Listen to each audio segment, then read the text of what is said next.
Halo guys, kembali lagi bersama kami di channel Arafi. Bagaimana kabar kalian? Semoga baik-baik saja dan semoga kalian semua dijauhkan dari kata sakit. Ada updatean terbaru nih yang mengabarkan kalau ternyata Sahara akan segera dibui teman-teman.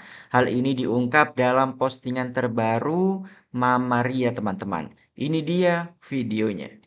Asuhara, ya, kau sudah berani yang ngomong-ngomongin Yai Imam dan keluarganya gugup B2, dasar otak itu pakainya mikir pakai dengkul ya, terlalu kok. Aku melihat postingan-postingan dari teman-teman pendukungnya, keterlaluan banget, mulutmu tuh nyepor asal nyepor, ya.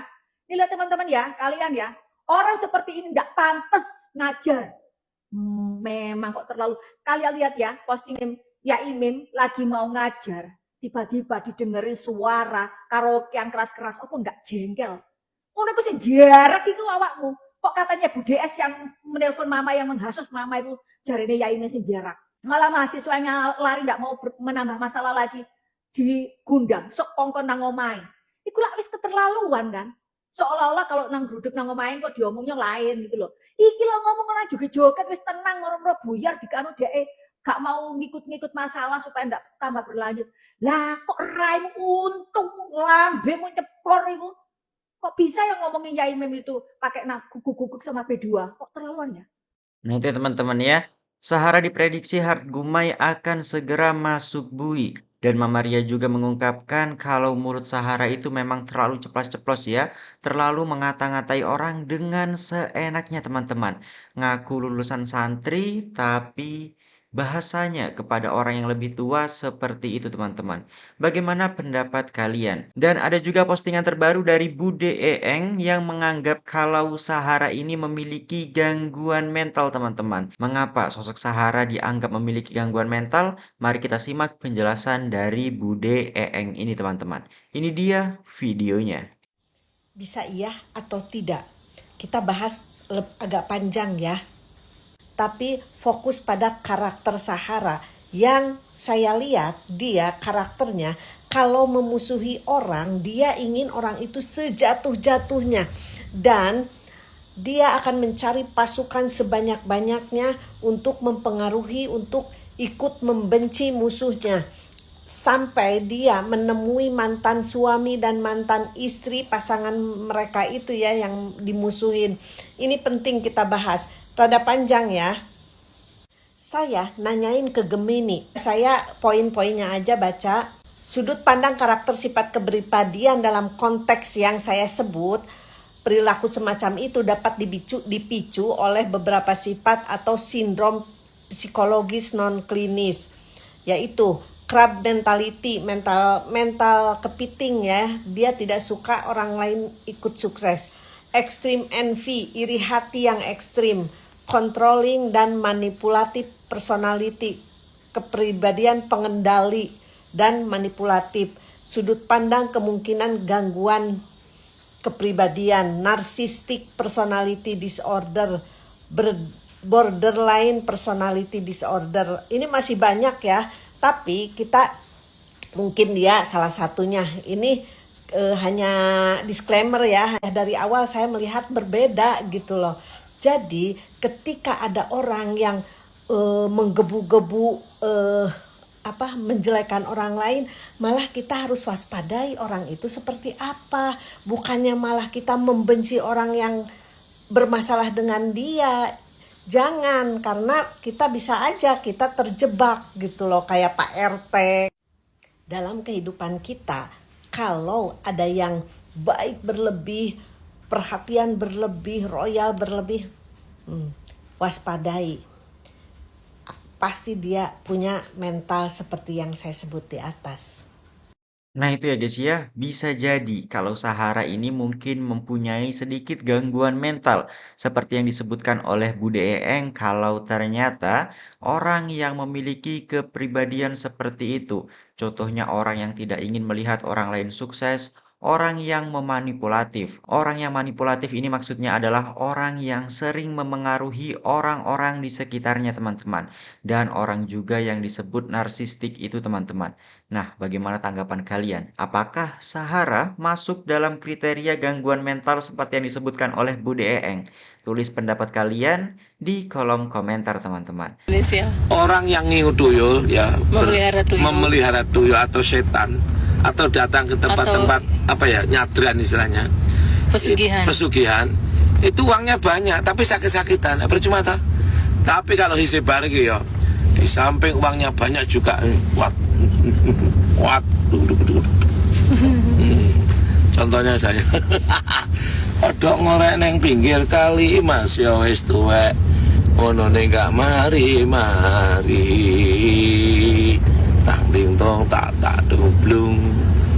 Nah itu ya, katanya Yai Mim kalau orang yang memelihara tuyul atau pesugihan, teman-teman, uangnya banyak tapi penyakitan. Nah, apakah ini masuk dalam kriteria Sahara yang diduga ya mempunyai penyakit mental yang tidak suka melihat tetangganya sukses, yang mempunyai mental manipulatif dan lain-lain yang disebutkan oleh Bude Eng seperti di video sebelumnya tadi, teman-teman. Nah, apakah Sahara masuk dalam kriteria yang memelihara pesugihan? Tulis pendapat kalian di kolom komentar, teman-teman ya.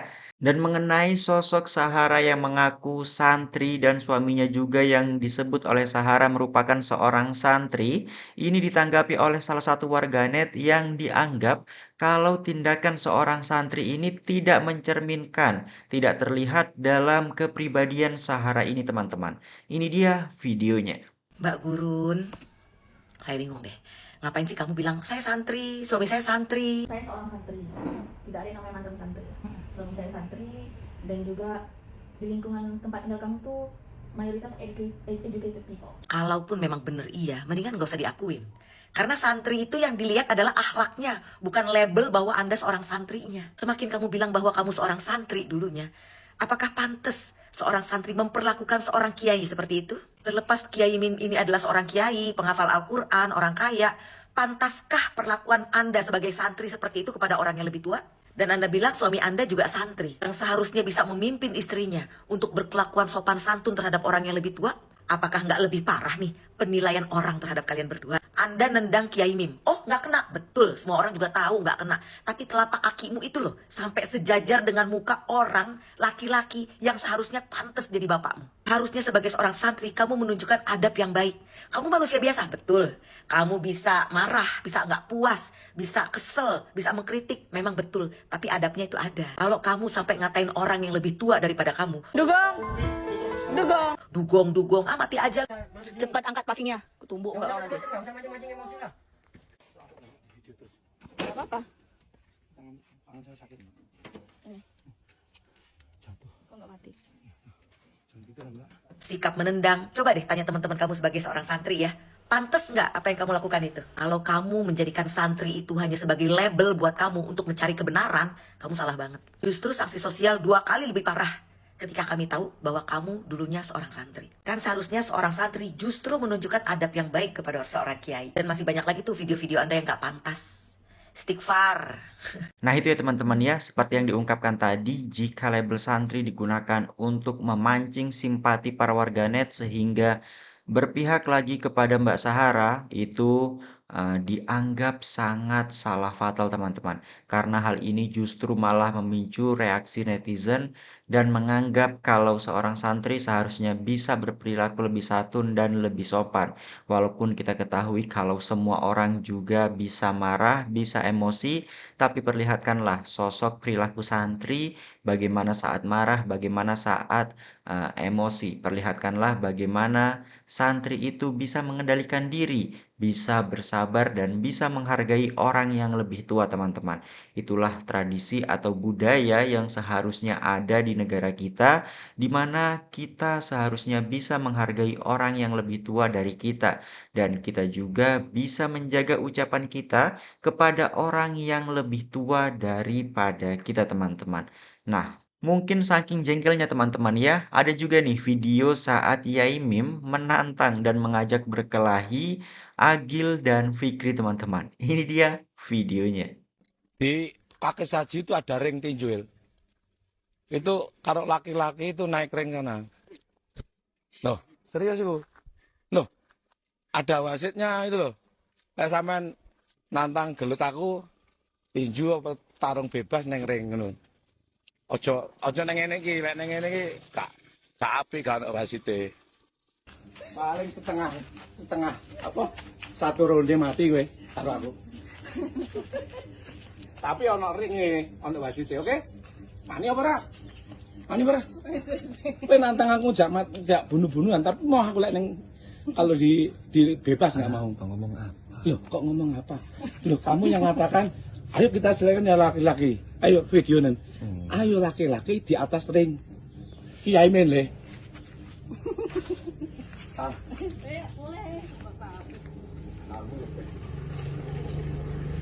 Nah itu ya teman-teman ya, saat Yaimim menantang berkelahi Agil dan Fikri teman-teman. Lebih lanjut, Sahara nggak pernah menendang Yaimin, tapi kenyataannya jejak digitalnya dia menendang Yaimin. Terus kalau memang Sahara sudah dilecehkan sama Yaimin, kok baru melaporkan sekarang? Kenapa dari awal dilecehkan kok nggak ada pelaporan? Dan sini siapa sih Om Ipul siapa sih kamu bilang? Begitu. Mbak Ima. Siapa Ipul? Iya, itu kan ini loh Pak. Iya Kak Delvi, iya. Lalu? Yang lain, gimana? Berkah Sumringah. Saya kasih waktu kalian sampai jam 12. Itu saja dulu. Iya, betul gini Kak. Kalau yang nendang itu, ya kan, sebenarnya maksudnya Sahara itu, ketika Atia nendang itu langsung ke Pak Imin. Oh, tetapi kalau memang kakinya itu naik, dia tidak pernah menyangkal bahwa kalau kakinya naik, dia pernah nendang sampai kena kursi, itu betul. Tetapi bahasa yang diliarkan itu seperti Sahara itu nendang kena fisiknya Pak Min. Ini kan sebenarnya enggak, ya kan? Tetapi kalau dibilang nendang kakinya naik atau ada yang kena kursi, itu betul. Memang itu betul. Jadi tidak pernah disangkal itu. Dibilang jawabnya enggak nendang itu karena yang dia maksud nendang yang sampai kena fisiknya Pak Imin. Itu dua hal yang perlu dipahami, maksudnya Sahara bilang enggak nendang. Kemudian yang kedua tadi tentang apa, Bu? Tentang pelecehan kan? Tentang pelecehan. Nah, itu betul. Kenapa baru melaporkan sekarang setelah terjadi 4 kali? Kenapa waktu sekali 2 kali nggak langsung dilaporkan? Nah, oke. Itu karena tidak ada lagi alasan untuk pembelaan diri. Assalamualaikum Bang Dian, selamat malam. Nah, betul itu tuh. Jadi ini ceritanya, ini penjelasan yang disampaikan oleh pengacaranya, Mas Zaki. Mas Zaki ini kan dia dari LBH Ansor. Pak Mim ini dia disebut sebagai tokoh NU dan disebut-sebut pernah menjadi ketua apa di NU di Malang. Nah, pada saat itu banyak masukan kepada Mas Zaki sebagai ketua LBH Ansor bahwa jangan ungkit-ungkit soal pelecehan, soal pribadi dan lain sebagainya. Harus dijaga marwah dia sebagai kiai dan dosen di UIN Malang. Nah, sehingga sebagai pengacara dia tuh mundur dari UIN atau diberhentikan? Kalau dari versinya Pak Mim, dia mengundurkan diri untuk minta waktu ngurusin masalah ini. Tapi kalau dari versinya UIN, itu memang dinonaktifkan. Bukan dipecat, tapi dinonaktifkan. Kok versi Pak Nim sih? Ya memang Pak Mim menjelaskannya kan begitu. Dia mengundurkan diri untuk minta waktu. Iya kan? Kan kita bahasnya si Jaki itu loh. Enggak, ini Bang Dian mundur dari LBH. Bukan Bang Dian ini bertanya. Bang Dian lagi tanya tiba-tiba. Nah, saya lanjutkan yang Bu Delvi. Ya kan? Nah, kemudian itulah yang memutuskan pengacaranya Mas Zaki ini untuk hold.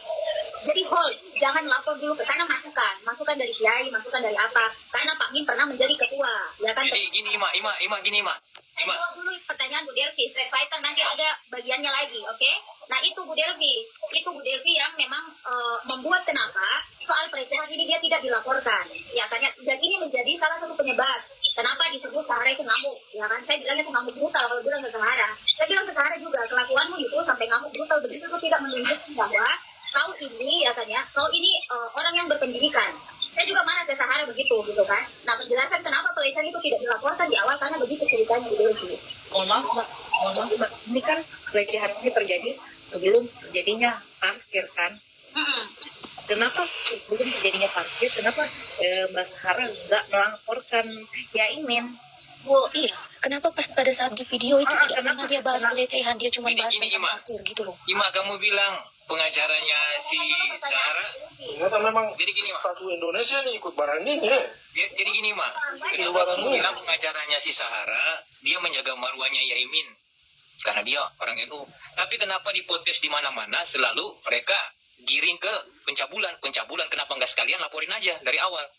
Street Fighter. Jadi Ima kita jadi manusia, kita manusia itu biar bagaimanapun sejatinya kita juga harus bisa berpikir. Saya tanya ke Street Fighter. Kapan mulainya Mas Zaki mulai mengungkit persoalan pencabulan? Loh, itu di KDM itu kan ada. Podcast KDM itu kan ada, malah mau nunjukin video. Mau menunjukkan video itu ke KDM juga menolak. Jadi Ima, kamu itu maksudnya Ima jadi Ima gini Ima jangan malu-maluin orang timur. Ima, kamu kamu orang timur. Ima, kita orang timur sekalipun kita punya akal. Ada rencana untuk melaporkan. Jadi Street Fighter ya kan ya? Ima, kamu jangan malu-maluin. Ima, kamu jujur aja Ima, kamu malu-maluin kita orang timur. Ima, kamu malu-maluin kita orang timur. Enggak, kamu malu-maluin kita orang timur karena apa? Orang yang nggak punya adab, orang yang nggak punya etik. Saya nggak perlu kau akui keluar kau Street Fighter. Kau ini duduk merunyamkan saja, orang punya penjelasan. Jadi Bu Delsi, Mbak Desi. Kita ini sudah jam 12 ini. Gantian aku Bang Dewi. Thank you semuanya teman-teman. Ya, cemen begitu saya langsung. Sudah ini yang bahas ini lagi sudah. Kalah kalian.